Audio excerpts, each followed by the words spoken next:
Hello students, स्वागत है आपका एसके क्लासेस मुल्तान में। तो आज हम जैसा कि सीरीज कंटिन्यू कर रहे हैं 25 मोस्ट इंपॉर्टेंट क्वेश्चंस की।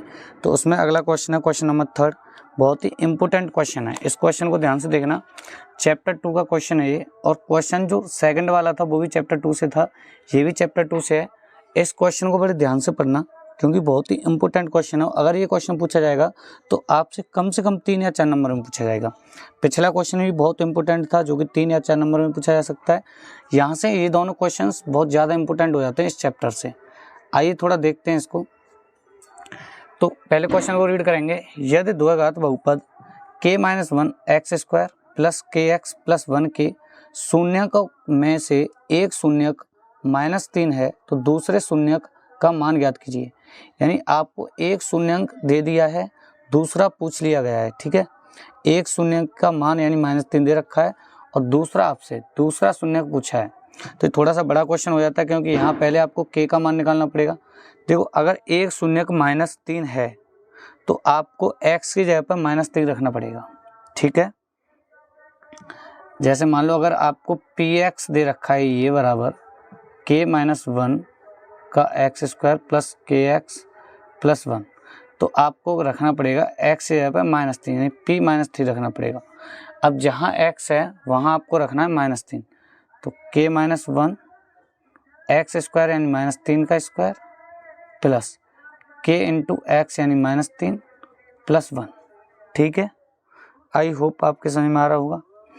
अच्छा, पी एक्स के -3 रख रहा हूँ। अगर -3 इसका एक शून्यक है तो इसका जो सॉल्यूशन आएगा वो 0 आना चाहिए। ये चीज़ तो आपको पता होगा। सॉल्यूशन जो होता है वो कैसे निकलता है, बराबर 0 रखकर।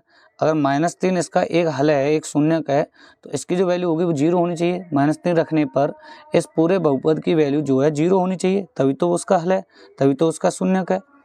यहाँ से k-1 और -3 का स्क्वायर हो जाएगा 9, और -3 का मल्टीप्लाई कैसे करूँगा, -3 के प्लस 1। यहाँ इसको सॉल्व करूँगा तो 9k -9 -3 के प्लस 1, 0 चल ही रहा है। तो यहाँ से 9k में से 3k जाएगा तो 6k, और -9 और प्लस 1 हो जाएगा -k 8। तो 8 को इधर लाऊंगा तो 0 के बराबर में जाके प्लस का हो जाएगा, और k बराबर यहाँ से हो जाएगा 8/6, यानी 2 से काट दो 4 बार और 2 से काट दो 3 बार। तो k की जो वैल्यू आएगी वो आएगी 4/3। आई होप आपको क्लियर होगा। k की जो वैल्यू आई है वो आई है 4/3। अब जहाँ k है वहाँ आपको रखना पड़ेगा 4/3। बहुपद में क्या करना है आपको, k बराबर 4/3 रखने पर, k की जगह पर 4/3 रखने पर आपको पता लगेगा दूसरे शून्यक का मान। तो यहाँ अगर मैं px की जगह पर क्या रखूँगा, px की जगह पे तो आपको 0 है, दूसरा शून्यक निकालना है, और जहाँ k है वहाँ रखना पड़ेगा 4/3, तो 4/3 -1। आई होप आपको क्लियर हो रहा होगा। 4/3 -1 एक्स स्क्वायर प्लस 4/3 एक्स था प्लस 1, ये है। इसको थोड़ा सॉल्व करेंगे तो ये आएगा 4 - 3 यानी 1/3, यानी कि 1/3 x square plus 4/3 x plus 1।